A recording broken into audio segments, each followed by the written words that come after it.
Hola, mi nombre es María Lizeth Manica Zamora y vamos a hablar sobre la fisiología gastrointestinal. El aparato digestivo es el que se encarga de la digestión y absorción de alimentos, entre los que tenemos a los carbohidratos, grasas y proteínas. Este comprende todo el tubo digestivo que se inicia desde la cavidad bucal, se continúa con el esófago, el esfínter esofágico inferior, el estómago, el píloro, intestino delgado, válvula ileocecal, intestino grueso, recto y ano. También algunas glándulas como el páncreas y el hígado van a contribuir con sus secreciones.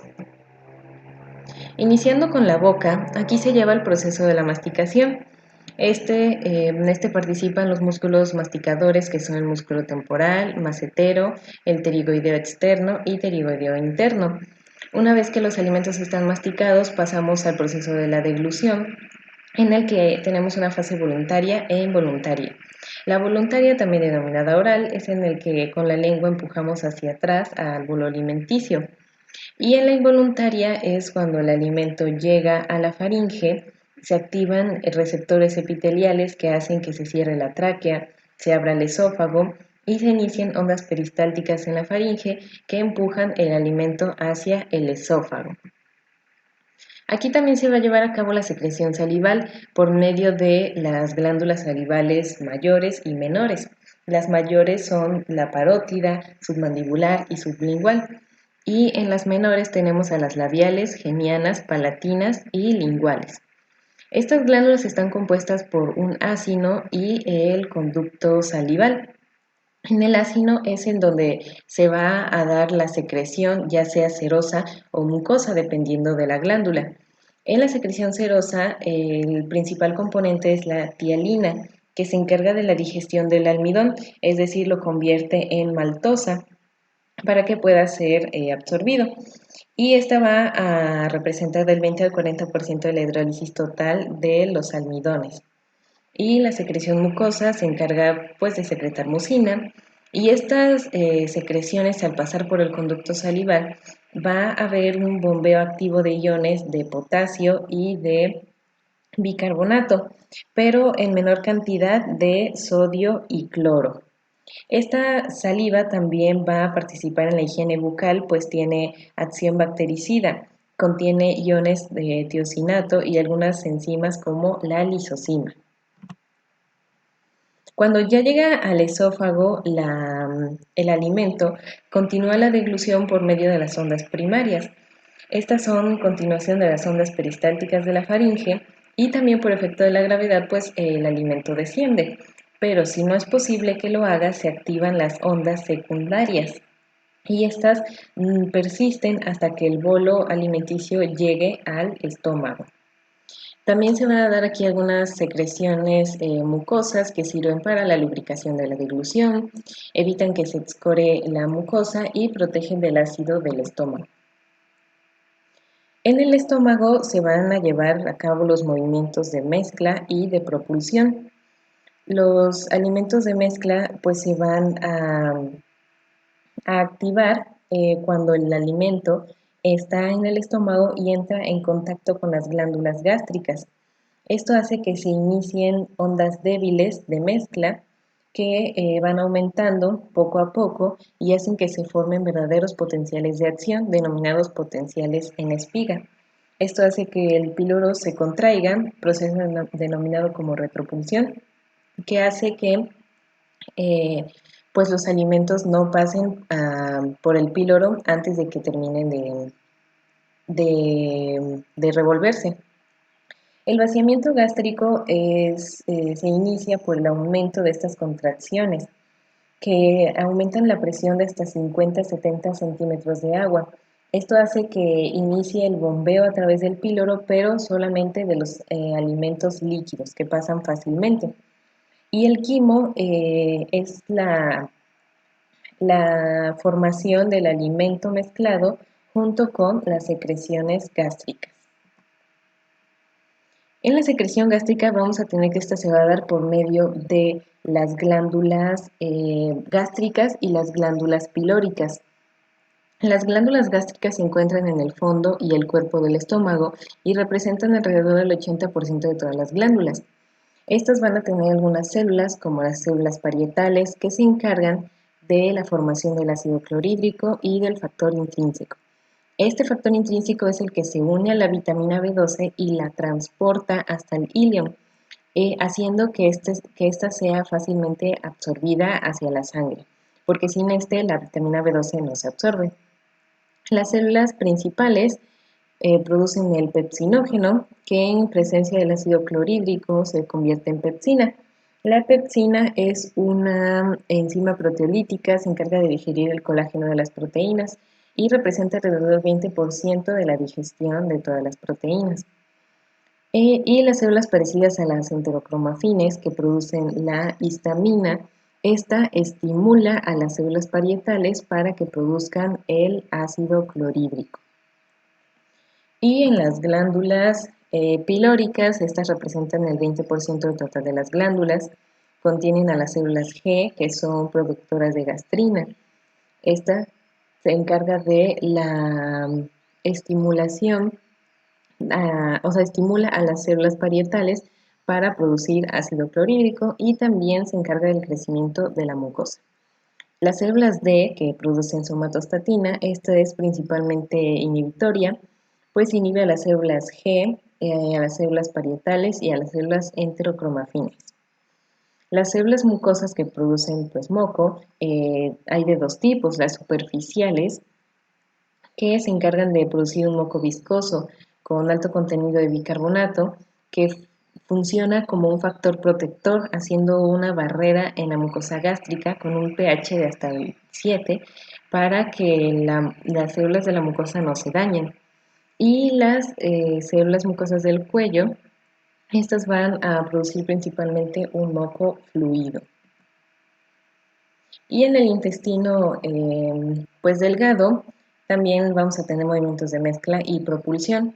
Los movimientos de mezcla son contracciones de segmentación que dependen de las ondas lentas. Estos son mayor en el duodeno y en el yeyuno y van disminuyendo hacia el ilion terminal. El movimiento de propulsión son ondas peristálticas que hacen que la velocidad del quimo sea de hasta 1 centímetro por minuto, haciendo que tarde desde 3 a 5 horas para que el quimo pase desde el píloro hasta la válvula iliocecal. Este control del peristaltismo se va a dar por algunos estímulos como la distensión de la pared del intestino y algunas hormonas como la gastrina, la colecistocinina y la insulina. Y se van a inhibir por otras hormonas como la secretina y el glucagón. En la secreción intestinal, pues tenemos que en el duodeno, en la primera porción del duodeno, encontramos a las glándulas de Brunner. Estas glándulas de Brunner se encargan de secretar un moco alcalino que sirve para la protección duodenal del ácido que proviene del estómago. También en las criptas y las vellosidades vamos a tener a las células caliciformes, que son productoras de moco, que sirve de lubricador y protector. Y los enterocitos, dependiendo de su ubicación, van a tener una función. En las criptas van a secretar agua y electrolitos, pero las vellosidades se encargan de reabsorber agua y electrolitos. También están las células de Panet, que tienen una acción inmunológica y porque producen sustancias antimicrobianas. Y en las enzimas digestivas, pues tenemos que va a producir también peptidasas que digieren las proteínas, la sacarasa, maltasa y lactasa, que se encargan de la digestión de disacáridos. También producen otras como la aminopeptidasa y la dipeptidasa. Estas igual digieren los carbohidratos formando dipéptidos y tripéptidos para que se transporten más fácilmente por el enterocito. Y esto va a ser alrededor del 80% de la digestión de las proteínas. Y en la digestión de los carbohidratos, pues tenemos a la sacarasa, maltasa y lactasa. Y por último, también tenemos la lipasa intestinal, que en menor eficacia que la lipasa pancreática, pero igual se encuentra aquí. Y el ciclo vital de las células epiteliales intestinales son alrededor de 5 días, es decir, se están reproduciendo constantemente. Ahora, en el intestino grueso, los movimientos de mezcla se dan por la contracción del músculo circular. Este forma las denominadas austras, que son alrededor de cada 2.5 centímetros, como se observa en la imagen de abajo. Y también por la contracción del músculo longitudinal, pues se dan las tenias cólicas, como se ve igual en la parte de abajo. Entonces, a una menor movilidad vamos a tener una mayor absorción de agua. Esto puede causar estreñimiento, pero una mayor movilidad hace que haya menor absorción de agua y puede formar heces blandas e incluso hasta diarrea. En los movimientos de propulsión tenemos a los movimientos de masa. Estos se inician por la distensión o irritación del colon, que hace que se forme el anillo de constricción. Esto hace que se pierden las austras en los siguientes 20 centímetros distales al anillo. Después, todo este segmento se contrae como una unidad para empujar a la materia fecal hacia la siguiente porción. Estas contracciones solo se dan de 1 a 3 veces al día, principalmente algunos minutos después del desayuno, y cuando las heces llegan al recto es cuando se da el deseo de defecar. También en el intestino grueso, pues se va a secretar moco, principalmente con mucho bicarbonato. Esto para que proteja las paredes de excoriaciones, para que se vea la materia fecal y también protege de la actividad bacteriana. Y las glándulas que mencionaba, que también van a apoyar en la digestión con sus secreciones, pues es el páncreas principalmente. Vamos a hablar solamente del páncreas exócrino, que es el que participa en la digestión de los alimentos. Esta secreta enzimas digestivas para las proteínas, carbohidratos y las grasas que se producen en los ácidos. Y también va a haber una secreción de bicarbonato que se encarga de neutralizar el quimoácido por medio de los conductos.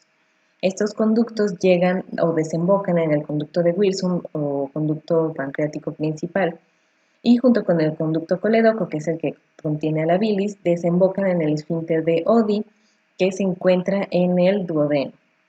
Entonces, en las enzimas digestivas tenemos a las proteasas, que son enzimas inactivas. El tripsinógeno se activa con la enterosinasa y se convierte en tripsina.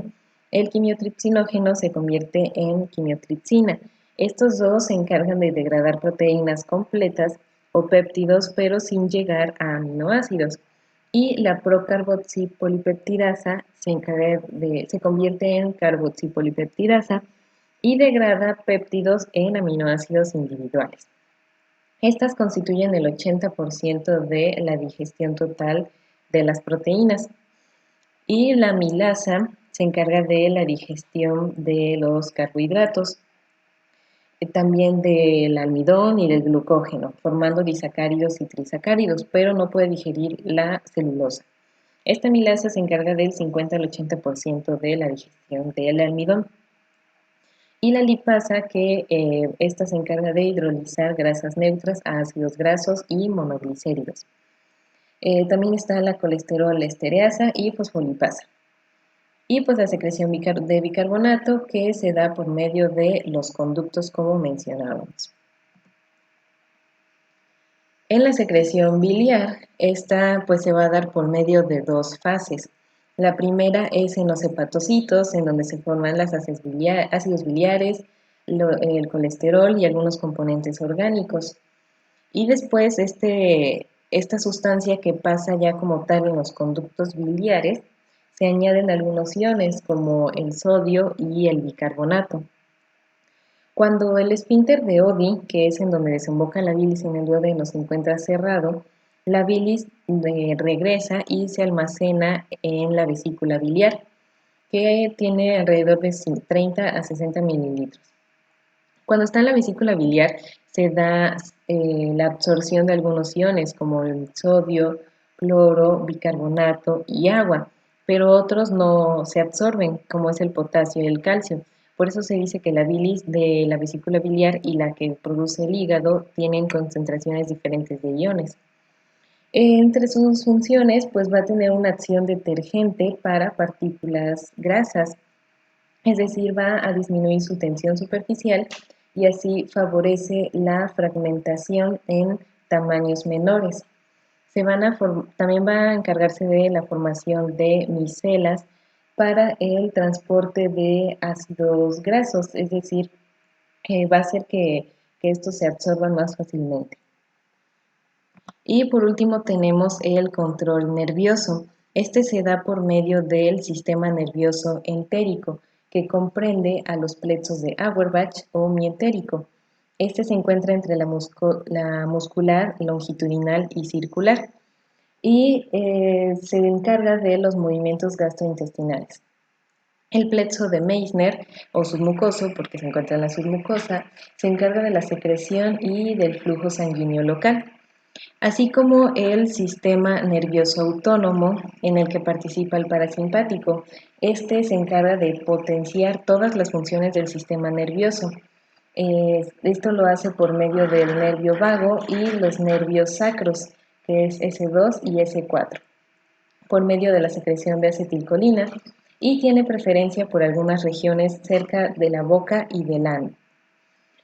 Y el simpático es todo lo contrario, inhibe todas las funciones del aparato gastrointestinal por la producción de noradrenalina.